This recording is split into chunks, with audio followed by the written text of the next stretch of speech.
Back in 1999, talk show host Montel Williams revealed that he had been diagnosed with multiple sclerosis, a painfully debilitating disease that affects the central nervous system. In his new book, Climbing Higher, Montel talks candidly about how the disease has affected his life and what he has done to overcome adversity. Montel, good morning. Thanks for having me, Helen. It's great to see you. Good to see you again. I know that one of the things about MS is that you can look wonderful, as you do, sitting right here, and you're in marvelous physical shape, and you can feel terrible. That's the most insidious thing about this disease. And one is the fact that, number one, from day to day, we really don't know what to expect. But number two, I work out every single day. And I always have, but I do so deliberately now to kind of counterbalance some of the effects of the disease. In doing so, I get the residual, which is this body, but at the same time, I'm in the gym every single day, trying my best to stay on top of it, because that's what we have to do, is stay on top of it rather than, fall below. But give me a sense of what you feel, though. I know that MS affects everybody differently. Are you in a lot of pain? Well, see, I'll tell you something. This disease, again, is so insidious because there are probably as many symptoms as there are people who suffer. And right now, for the last 20 years in this country, grossly understated has been the numbers of people who have this illness.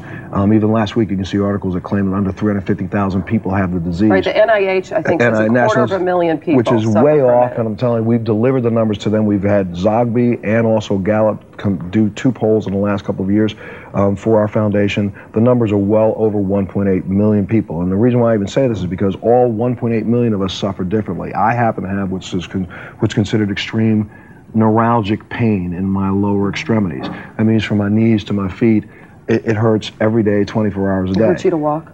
Every day. Stand. But at the same time, I have not missed a day of work. I've not missed one appointment. I've not missed one thing that I have to do, because you have to just figure out a way to deal with it. And so I deal with that as pain.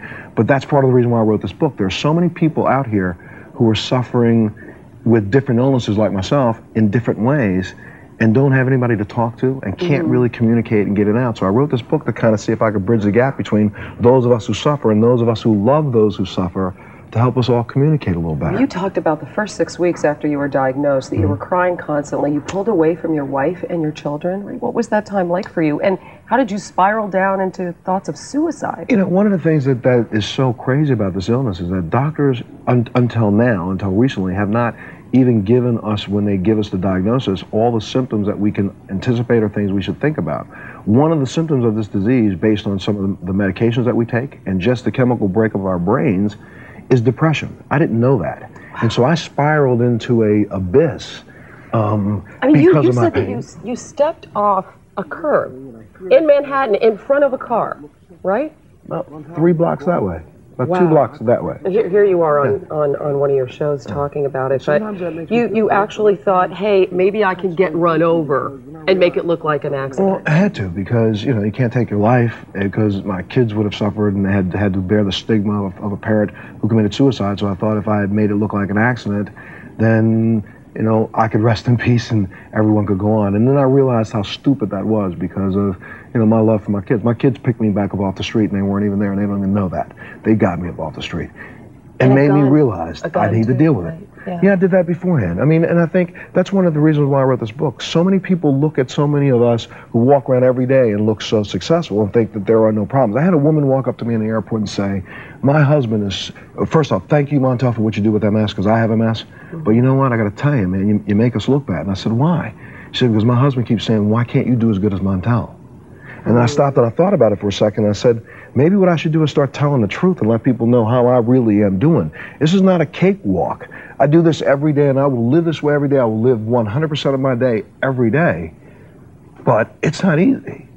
And there are a lot of other people who suffer like this in silence and don't get an opportunity to talk. And so I wrote a book that I'm hoping that, once read, you can hand to your spouse and say, this is what I wanted to tell you about me, that you don't understand. That you are weak, that the former Marine and the talk show host who tries to help everybody and has this very strong exterior, that you struggle like other people. And that must have been tough for you to come to grips with. You did just say something. You said, but you're weak, and I'm not. It's not weak. Here's the difference. In this country, we look at illness as if it's weakness.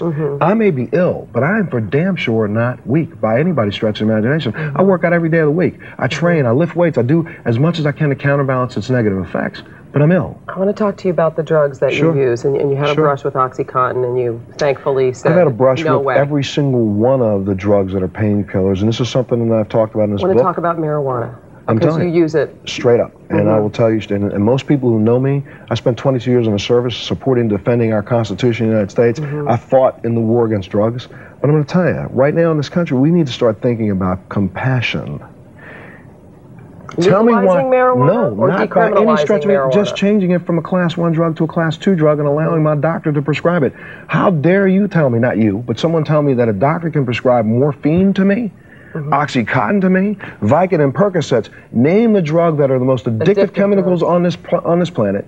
They can give me that every day. I can walk around and not be a functioning member of our society by taking that garbage. But my doctor, who has already prescribed it for me, can't prescribe me medicinal marijuana. Why? And why? Because we have this idea that everybody who does it sits around smoking. Well, there are about 50 different ways for that to be integrated in order to utilize. You can eat it, you can process it in the liquid, it can be done in a pill form. Remember, the willow tree was taken apart about 200 years ago and turned into aspirin, and we all take it.